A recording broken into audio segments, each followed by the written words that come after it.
RGR9 news కి స్వాగతం.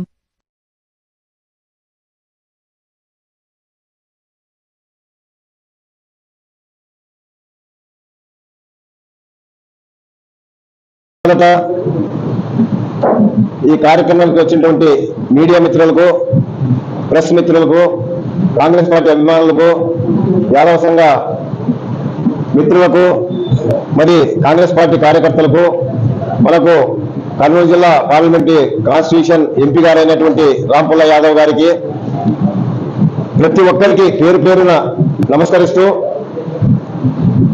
ఈరోజు ఈ కార్యక్రమాన్ని మన రమేష్ యాదవ్ గారు కాంగ్రెస్ పార్టీలో జాయిన్ అయిన సందర్భంగా, అలాగే రేపు 4 గంటల నుంచి 5 గంటల వరకు మన ఏపీసీసీ అధ్యక్షురాలు శర్మిల గారు ఆదోని పట్టణానికి రాని సందర్భంగా ఆమెకు స్వాగతం సుస్వాగతం చెప్పాలని చెప్పి, గ్రాండ్ గా సక్సెస్ చేయాలని చెప్పి మన కాంగ్రెస్ కార్యకర్తలు, మన ఎంపీ గారు క్యాండిడేట్ కూడా ఈరోజు రావడం జరిగింది. అందరి సమక్షంలో మేడం గారిని ఈ కార్యక్రమాన్ని జయప్రదం చేయాలని చెప్పి ఈ ప్రోగ్రాం పెట్టడం జరిగింది. నా నమస్కారాలు. ముఖ్యంగా ఈరోజు ఈ ప్రెస్ మీట్ పెట్టడానికి కారణము ఆంధ్ర న్యాయ పోరాట యాత్ర వైఎస్ షర్మిల గారు రేపు ఉదయం ఆలూరు నుంచి బయలుదేరి ఆలూరులో 10 గంటలకు మీటింగ్ స్టార్ట్ చేసుకొని అక్కడి నుంచి ఆదోనికి వచ్చి ఆదోన్లో 1 గంటకు స్టే చేసి 4 గంటల వరకు లంచ్ బ్రేక్ తీసుకొని అక్కడి నుంచి మన లక్ష్మీ మిల్ కాటన్ మిల్ కాడ నుంచి బయలుదేరి రోడ్ షో వచ్చేసి ఓల్డ్ బస్ స్టాండ్ దగ్గర మీటింగ్ పెట్టి అంబేద్కర్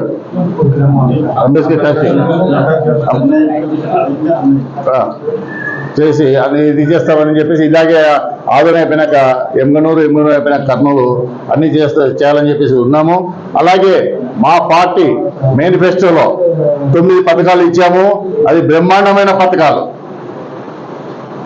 ఒకటి, మహాలక్ష్మి కింద ఆదివారికి సంవత్సరానికి ₹1,00,000 ఉచితంగా, అలాగే ఒక మహిళకు నిరుద్యోగ మహిళకు ₹8,333 ఒకటి, అలాగే ఇంకోటి మనకు 10 సంవత్సరాలు బీజేపీ వారు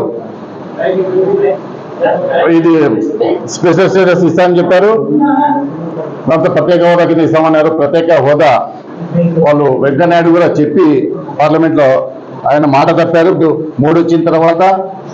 దాన్ని ఇప్పుడు మన కాబోయే ప్రధాని రాహుల్ గాంధీ గారు 10 సంవత్సరాలు ప్రత్యేక హోదా ఇస్తామని చెప్పేసి అదొక మేనిఫెస్టో. అలాగే 400 ఏదన్నది 400 ఇల్లు లేని వారికి 5 లక్షల రూపాయలు. అది అలాగే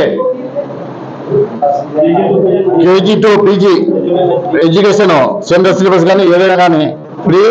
ఉర్దూ మహిళలకు, వృద్ధాప్య మహిళలకు, అలాగే హ్యాండిక్యాప్డ్ వాళ్లకు ₹6,000 పెన్షన్ ఒకటి. తర్వాత హౌసింగ్ స్కీమ్, ఇందిరా మిల్లు కానీ రాహుల్ ఇల్లు కానీ 5 లక్షల హౌసింగ్ స్కీమ్ ఒకటి. మరియు చెప్పేసాను, కేంద్రం ద్వారా 30 లక్షల ఉద్యోగాలు, సంవత్సరానికి 30 లక్షలు, స్టేట్ లో 2.5 లక్షల ఉద్యోగాలు, అది ఒకటి. అలాగా